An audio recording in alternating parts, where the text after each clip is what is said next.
Chers étudiants, bonjour. Dans cette vidéo, je vais essayer de vous présenter une nouvelle présentation sur l'écoute active.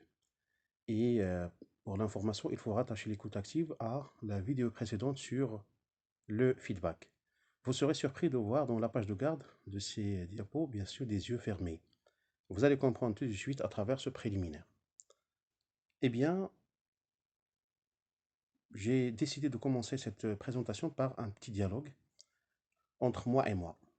Et donc, je pose la question, les yeux se ferment-ils? Oui, on ferme les yeux. Donc, regardez, petit s'estomper. Oui, ou s'arrêter carrément. Et les oreilles? Et les oreilles, non. On peut pas les fermer. Donc, écouter dépend de notre volonté. Oui, soit je veux écouter, soit je refuse. Ainsi, le premier constat qu'on peut faire d'ores et déjà, c'est que l'acte d'écouter est d'abord un acte affectif, car il dépend de notre volonté. Il dépend de nous, est-ce qu'on veut, est-ce qu'on ne veut pas. Il dépend de la notion, bien sûr, de l'ouverture, ou dépend aussi de la notion du respect. Maintenant, quand on dit respect, vous savez, c'est amusant, ça vient du latin respectus, qui signifie égard, considération. Donc, c'est quoi respecter quelqu'un? C'est faire attention à ce qu'il peut ressentir, à ce qu'il peut dire, avoir de la considération pour lui, accepter sa différence ou ses différences. Même si parfois ça fait peur, même si on ne l'aime pas trop, même si on n'est pas d'accord avec lui. Parce que si on est d'accord, tout va bien. Et c'est quoi en fait l'ouverture aussi? C'est le fait de s'ouvrir sur des idées peu communes ou des idées nouvelles. Bah, c'est une forme de tolérance. En d'autres termes, au sens moral, euh, c'est la vertu qui porte à respecter ce que l'on n'accepterait pas spontanément. C'est ça en fait l'ouverture. C'est cette possibilité de s'ouvrir sur ce qu'on ne peut pas accepter spontanément et, euh, et rapidement. Voilà. Alors, euh, écouter est différent d'entendre. Parce que écouter, c'est un acte volontaire et entendre est un acte involontaire. Pourquoi écouter est un acte volontaire? Parce que l'information et, il nous intéresse d'abord. On va vers l'information. Deux, on se fixe des objectifs pour écouter. Ben, j'écoute pourquoi. Trois, on a tous les moyens de décodage. Quatre, on a même la possibilité de reformuler. Entendre, non. Le bruit s'impose. J'entends du bruit. Pourquoi vous dites cette phrase-là? Parce que vous n'arrivez pas à décrypter. Donc l'information, elle est floue et le décodage est presque impossible, bien sûr. Bien. Alors, euh, parfois, on donne l'impression qu'on écoute, alors qu'en réalité, on entend. C'est-à-dire, on adopte la posture, on va en parler par la suite. On adopte la posture d'une bonne écoute active. D'ailleurs, regardez ici, deux personnages. La dame, qu'est-ce qu'il se dit? Ben, c'est une bonne posture d'une écoute active. Mais lui, même s'il adopte cette bonne posture d'une écoute active, c'est que, est-ce qu'il écoute vraiment? Pas nécessairement, soit parce qu'il est fatigué, soit parce qu'il a un problème personnel qui submerge son esprit et donc il est déconcentré, soit il a une perturbation émotionnelle, ou soit il est obligé d'écouter même s'il n'en a pas envie.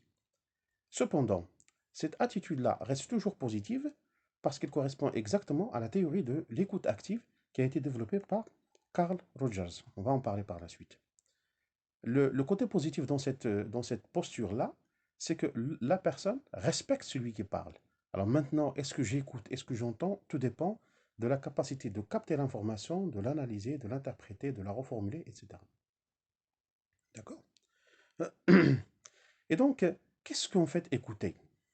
Alors avant de passer à l'écoute active, on va d'abord définir écouter. Alors ça, c'est amusant aussi. Le sens d'écouter, parfois être attentif à un bruit ou à un son. Regardez ces petites filles qui écoutent de la musique parce qu'elles aiment. Elles jouissent de cette écoute-là. D'accord? Euh, euh, Écouter la radio, une émission, un orateur, par exemple. Martin Luther, quand il parle, c'est des millions de gens qui l'entendent. Et ils l'entendent avec grand plaisir. Donc, on est attentif. D'accord? Alors, le deuxième sens, suivre et tenir compte de ce que dit soit une autorité intellectuelle. Regardez, vous êtes ce qui est en face de vous à l'extrême gauche des séries de photos que je présente, c'est le directeur de l'Organisation mondiale de la santé. Vous savez, dans ces moments de coronavirus, eh bien, sa parole, elle est d'une extrême importance. C'est très important de l'écouter pour voir un petit peu l'évolution du virus. Est-ce qu'on a découvert des remèdes au virus? Est-ce qu'on a découvert des médicaments, etc. Où va l'humanité? Où va le monde, etc. Et puis, et il y a écouter aussi ce que disent les parents, la maman ou le papa. Et c'est très important de suivre aussi leurs conseils, leurs consignes, etc. Et il y a aussi écouter le professeur. Parce que vous savez, le professeur est une source d'information. Et donc, un élève ou un étudiant, il est obligé de l'écouter. Pourquoi? Pour pouvoir, ne serait-ce que pour pouvoir répondre aux questions des contrôles et des examens. Et puis, dans l'extrême droite, l'image représente un patron qui explique aux fonctionnaires, à ses fonctionnaires dans l'entreprise, peut-être une stratégie de travail, un projet. L'essentiel, c'est qu'ils sont en position d'écoute. Mais ce qui est important ici, dans cette, dans cette dans cette quatrième image, il y a ce qu'on appelle la synchronisation non verbale. C'est-à-dire ils ont adopté la même attitude non verbale. Regardez, ils sont comme leur patron. Ils ont adopté la même attitude que lui. Pour donner cette bonne impression qu'on vous suit, on est d'accord avec vous, on vous écoute attentivement, etc. etc. D'accord? Il y a aussi un sens percevoir un bruit. Écoutez, c'est percevoir un bruit. La maman qui écoute dans une séance d'échographie le battement de cœur de son bébé. Alors, s'il est accompagné du papa, c'est plus agréable encore. Alors, écouter le battement de cœur, c'est écouter la vie. C'est écouter la vie d'une créature, une petite créature humaine fragile à l'intérieur du ventre de la maman. Et cela a du sens. Et puis, on dit écouter la pluie.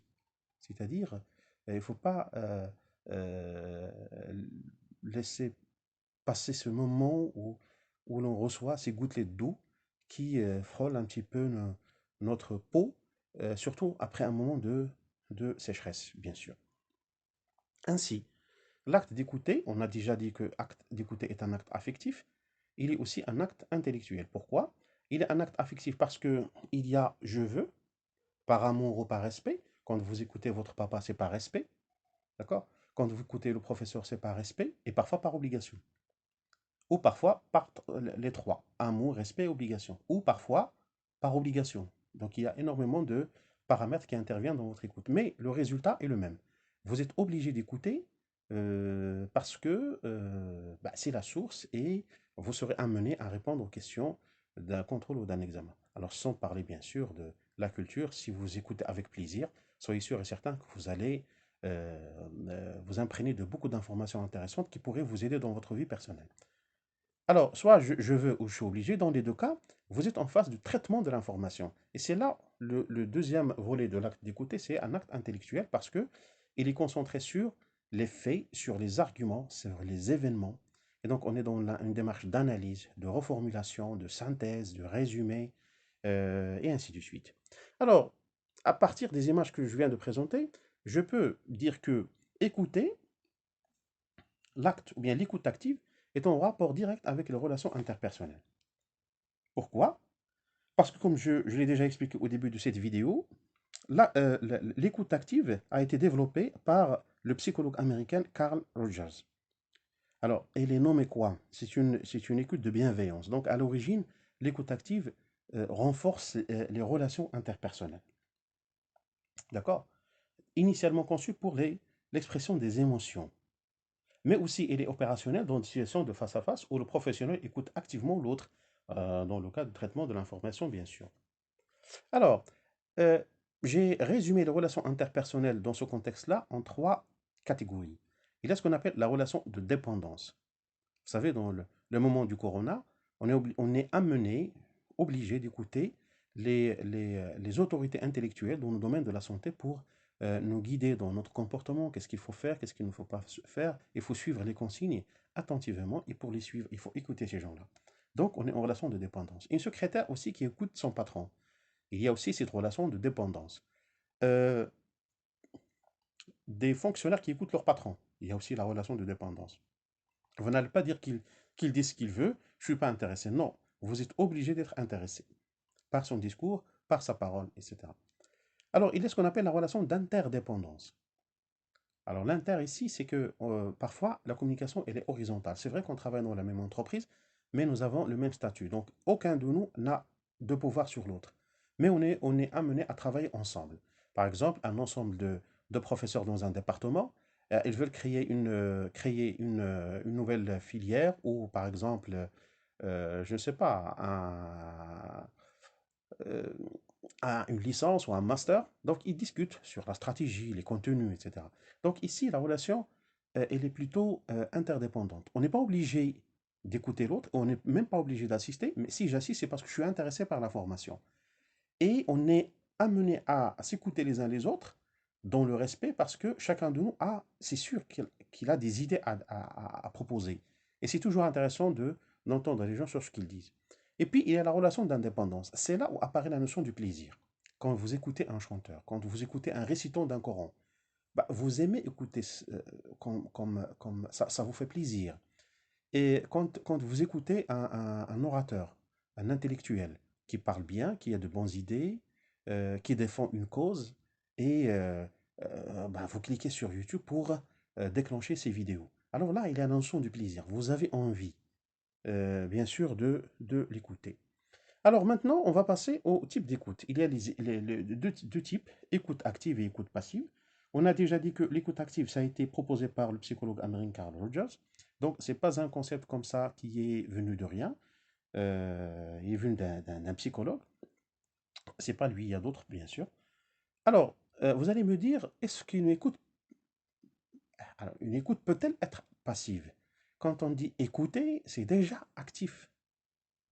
Alors, est-ce qu'il n'y a pas de paradoxe dans ces deux concepts, écoute et passive? Écoute active et les passives. Comment une écoute peut-elle être passive? Comment elle peut être active? Alors, la réponse est dans ces images, bien sûr. Regardez. Bien sûr, vous avez une oreille qui représente votre prédisponibilité à écouter, mais vous n'avez pas fixé d'objectif. Vous écoutez de façon aléatoire, désordonnée, désorganisée. Un. Soit vous écoutez sans être muni de matériel pour noter, parce que vous savez, au fil du temps, on risque d'oublier une conférence, par exemple, le contenu d'une conférence. Donc, il faut avoir un bloc-notes pour noter les informations, surtout avec le stress de la vie moderne. Soit vous n'avez pas assez de compétences. Vous écoutez attentivement, mais vous n'avez pas assez de compétences pour détecter l'information. Et donc, vous êtes dans l'impossibilité du décodage, bien sûr. Et donc, c'est quoi l'écoute active? Alors, regardez les images qui représentent un petit peu l'écoute passive. Alors, vous n'êtes pas intéressé, vous n'avez rien compris, c'est ennuyeux. Et ces gestes-là, imaginez des personnes qui sont devant vous et qui adoptent cette gestuelle-là. Ben, ils pourraient soit vous contaminer par l'ennui, soit provoquer la colère, le cas échéant d'un professeur qui explique qu'il vient avec beaucoup d'enthousiasme pour expliquer à ses étudiants son cours, et puis il se trouve en face d'une classe qui est comme ça. Alors ça pourrait engendrer de la colère, et pourquoi pas même, ça pourrait être une sanction. D'accord? Sinon, une remise en question de soi. Est-ce que mon cours n'est pas intéressant? Est-ce que moi, je ne suis pas intéressant? Et donc, l'atmosphère, ou bien l'environnement humain, il est toxique, il n'est pas favorable. C'est la raison pour laquelle l'écoute active, comme le dit Carl Rogers, c'est une écoute de bienveillance. D'abord, c'est pour renforcer les émotions, pour renforcer les relations interpersonnelles, pour aider l'autre à dire dans l'enthousiasme, à s'exprimer dans la joie, à s'exprimer dans une sorte de satisfaction. Et par quoi commence l'écoute active? Par, bien sûr, la gestuelle, par le verbal, par le paraverbal et le non-verbal. D'accord?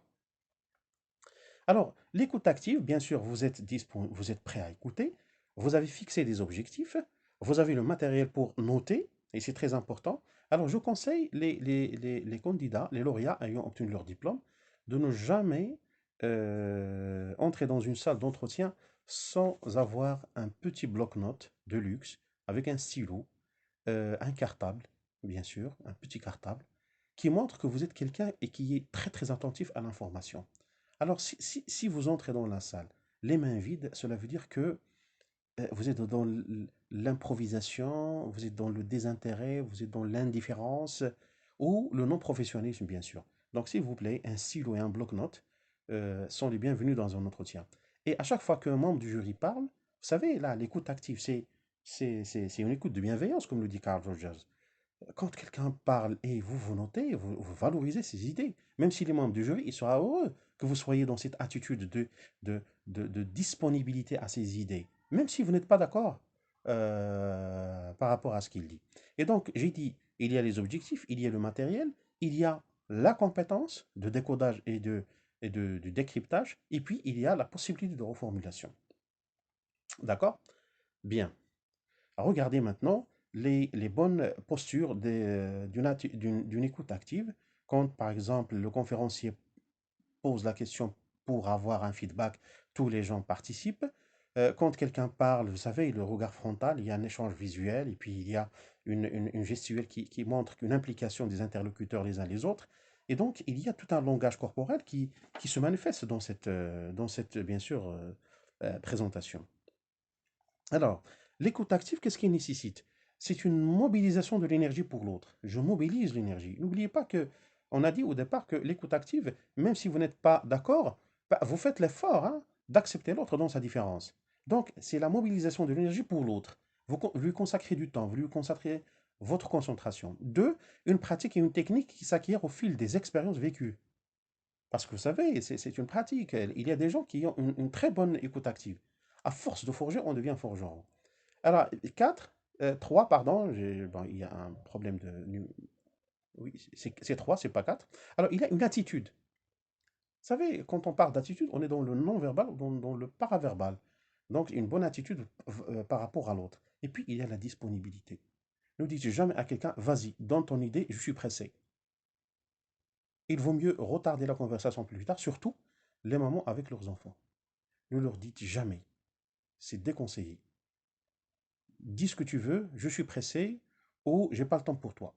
Alors consacre-lui le temps nécessaire pour qu'il exprime ses idées. C'est à partir de ce moment-là qu'il développe ses compétences, bien sûr, d'écoute. Alors il y a aussi une qualité d'être, parce que rares sont les personnes qui développent cette qualité, cette compétence d'écoute active. Et puis il y a une stratégie de sympathie. Nous allons revenir là-dessus, bien sûr. Donc, une écoute active, c'est un bon moyen de construire ce qu'on appelle une intelligence collective des situations. Alors, celui qui utilise cette expression, c'est Blondel, Joseph, Luc et Noyer Didier dans leur ouvrage Développer votre écoute. Bien sûr, un ouvrage édité en 2007. Bien. Alors, pour arriver à tout cela, nous allons redéfinir un petit peu l'être humain. Alors, regardez, j'ai j'ai choisi pour définir l'être humain l'icône, l'image qui représente le cœur, bien sûr, et le cerveau. D'accord? Alors, un être humain, il sent qu'il est unique. Il sent qu'il est unique. Qu'il a un cœur, qu'il a des sentiments à respecter, qu'il a des idées à développer. Et il est fier de ce qu'il dit. Alors, faites un petit test. Choisissez le sujet le plus difficile qui soit.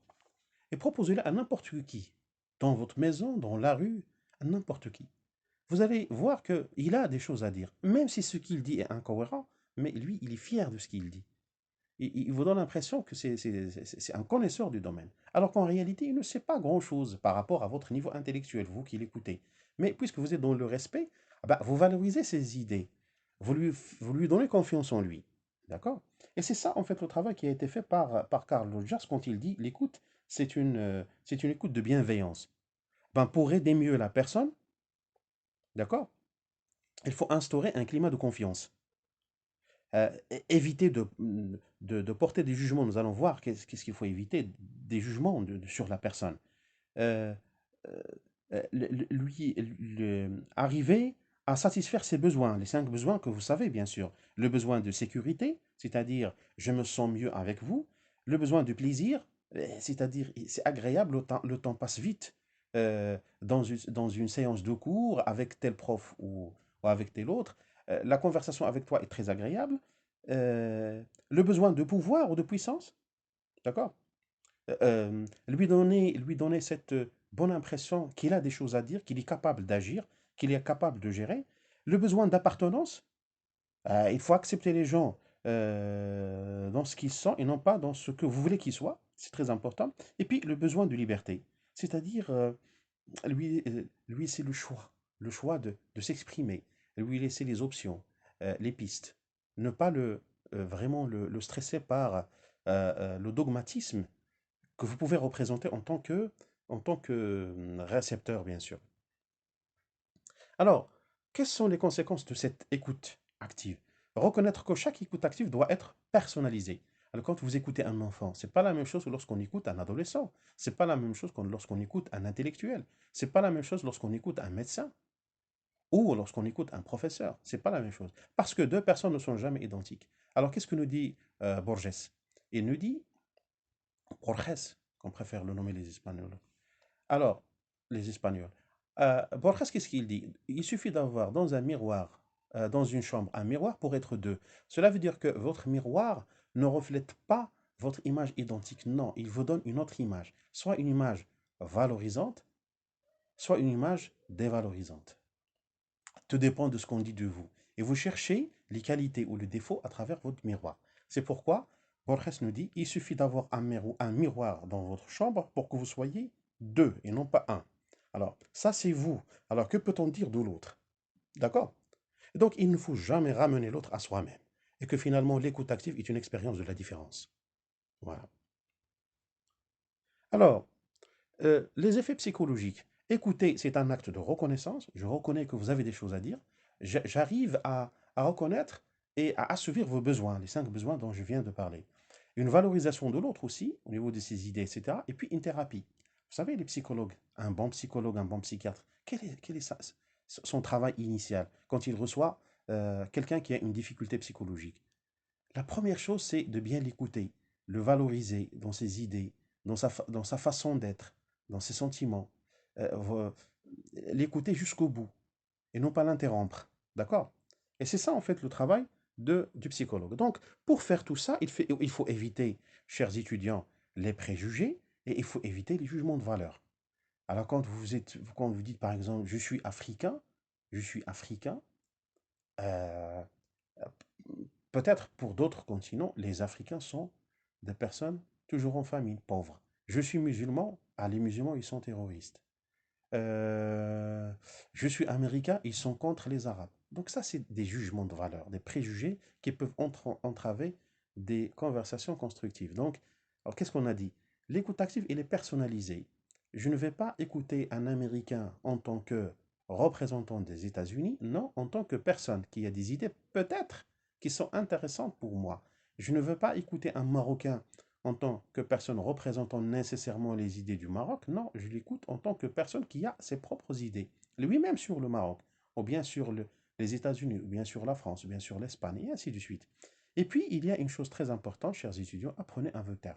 Vous savez, il y a une catégorie de gens qui ont du mal à se taire quand les autres parlent. Dans les réunions, on vit ce phénomène-là. Cela est dû d'abord à la culture, parce que nous sommes des, donc, les pays méditerranéens, la culture méditerranéenne, c'est une culture où il y a beaucoup de bavardage, il y a beaucoup de bruit dans les réunions, etc. Et donc, parfois, quand tout le monde parle, personne n'écoute. Et donc, si je suis là, c'est parce que j'ai envie de dire ce que j'ai à dire, point à la ligne. Et lorsqu'on se tait et on vous dit, allez-y, dites ce que vous voulez, la personne n'arrive pas à formuler une phrase. Donc, il y a des gens qui aiment parler dans le bruit. Et c'est pas bien. Donc, si vous n'arrivez pas à dépasser les préjugés, les jugements de valeur, si vous parlez en même temps que les autres, ben si votre oreille assure le même rôle que votre œil, vous allez voir, votre oreille verra les gens de cette façon, bien sûr. Alors finalement, je vais vous donner la méthode de Porter. Alors qu'est-ce qu'il dit? Dans l'écoute active, qu'est-ce qu'elle permet? Elle permet la question investigation. C'est quoi une question investigation? C'est tout simplement la possibilité d'écouter, de poser des questions pour permettre à votre interlocuteur de creuser plus, pour lui donner une possibilité d'aller jusqu'au bout de sa pensée. Vous arrivez à l'aider, surtout dans des entretiens d'embauche, par exemple. La reformulation, pour l'élucidation, pour la compréhension. On dit par exemple, si j'ai bien compris, vous voulez dire telle ou telle chose, etc. Il y a l'évaluation. Quand vous écoutez quelqu'un, à la fin, une bonne écoute, vous l'évaluez. Et donc, je conseille nos chers enseignants, de ne pas commencer quand il s'agit d'une soutenance de stage, ne pas commencer par les points négatifs, commencer par les points positifs, pour ne pas donner l'impression que ce que vous voyez là, c'est une personne négative. Non, elle est positive, mais il y a quelques anomalies. C'est-à-dire, quand vous commencez par le positif et puis le négatif, vous utilisez la concession. Il est vrai, mais. Et non pas la négation. Non, vous n'avez pas, etc. Et vous multipliez les phrases négatives qui peuvent détruire la psychologie de votre interlocuteur, alors que le pauvre, il a fait beaucoup d'efforts pour présenter sa soutenance. Et puis, il a la solution. Vous présentez des solutions à votre interlocuteur. Et là, il y a l'interprétation quand vous êtes en face à une autorité intellectuelle, quelqu'un qui parle de quelque chose, d'un sujet qui nécessite beaucoup de concentration, vous avez la possibilité d'interpréter quand vous recevez l'information de quelqu'un. Et puis, il y a le soutien, comme c'est le cas, bien sûr, des psychologues. Alors, je vous propose 4 TD. Vous aurez le temps de les lire attentivement. Et je vous invite à revoir la vidéo sur le feedback et à créer le lien entre le feedback et l'écoute active parce qu'il y a toujours un lien entre les deux. D'accord? Par la suite, s'il y a besoin dans ce sens-là, je suis toujours disponible. Alors, il y a le TD1, le TD2, et le TD3, et puis le TD4. Voilà. Merci et à bientôt.